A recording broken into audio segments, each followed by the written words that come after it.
Hisouzi estaba enojada porque su padre y su madre le dieron a su hermana menor un puesto de alto rango en la empresa, mientras que ella misma la trataban como un fantasma sin lugar ni importancia.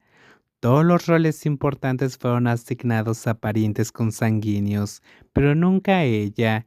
Esto enfureció y dolió a Hisouzi, pues sentía que sus padres no amaban a sus dos hijas por igual.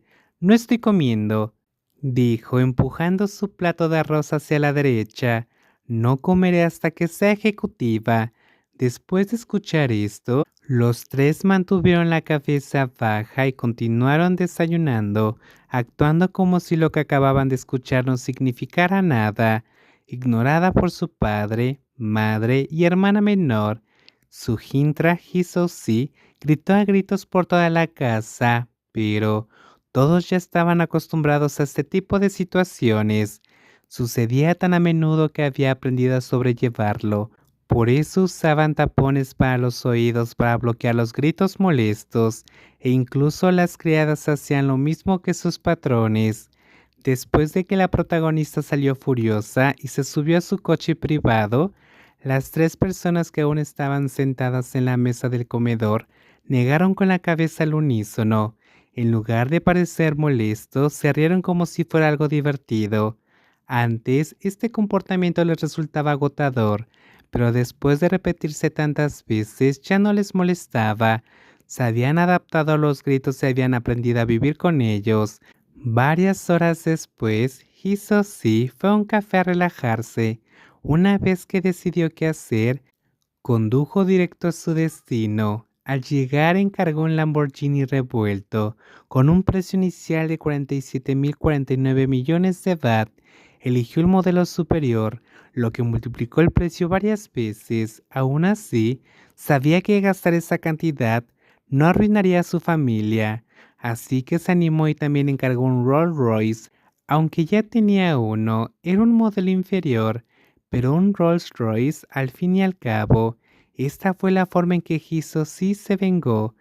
Había sido una malcriada desde pequeña y había crecido siendo egoísta porque sus padres siempre la sometían, pero cuando intentaron cambiar su comportamiento ya era demasiado tarde. 19:56 horas. Después de terminar de cenar, los tres ejecutivos de los grandes almacenes se reunieron en la sala de estar para discutir asuntos laborales que parecían encaminarse hacia un problema. El propietario de Talenton parecía reacio a renovar el contrato de arrendamiento. De ocurrir esto, el impacto sería inmediato. Llevo 3 años intentando negociar con el propietario, pero nada ha funcionado. O quizás alguien ofreció una renta anual más alta de la que propusimos, no lo sé. Nunca me explicaron por qué se niegan a renovar el contrato, a pesar de lo que he preguntado muchas veces. Intrajor o canción, dijo la hija menor. Si tenemos que mudarnos, no solo perderemos una gran cantidad de ingresos, sino que también tendremos que gastar mucho dinero para arrendar nuevos terrenos y construir un nuevo centro comercial. Eso llevaría muchos años más. Creo que es mejor que intentes negociar con ellos de nuevo. Señor Sujin, dijo el padre, últimamente el dueño del terreno ya no viene en persona. Probablemente sea porque has pedido negociar con demasiada frecuencia. Creo que solo quieren un mejor precio de alquiler.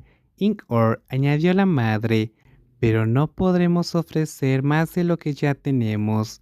Todo tiene que mantenerse equilibrado o estaremos en serios problemas, respondió Intranjor. Si hay otra negociación, intenta aumentar un poco la oferta. Quizás cambie de opinión, dijo el padre. Haré lo mejor que pueda, respondió Intrapor. Mientras tanto, alguien que había estado escuchando en secreto aprovechó esta oportunidad. Al ver que su hermana menor no podía resolver el problema, Hisoshi inmediatamente se ofreció como voluntaria. Ella afirmó con seguridad que podía hacerlo mejor que su hermana y anunció audazmente delante de todos que traía la firma del terrateniente para que la vieran. Sin embargo, parecía que ninguno de los tres le creía. Ni siquiera alguien que había trabajado toda su vida pudo tener éxito en las negociaciones. ¿Cómo podría alguien con tan poca comunicación y tan poca paciencia lograr lo que ella acababa de presumir? Varios días después, en la sala de reuniones de unos grandes almacenes, cuando Hisoshi vio a una mujer pobremente vestida entrar en la sala de reuniones, se levantó del asiento en la cabecera de la mesa y caminó hacia la persona que llevaba un sombrero de paja. Ve a llamar a tu jefe para hablar conmigo. No pretendo menospreciarte, pero no hablo con subordinados.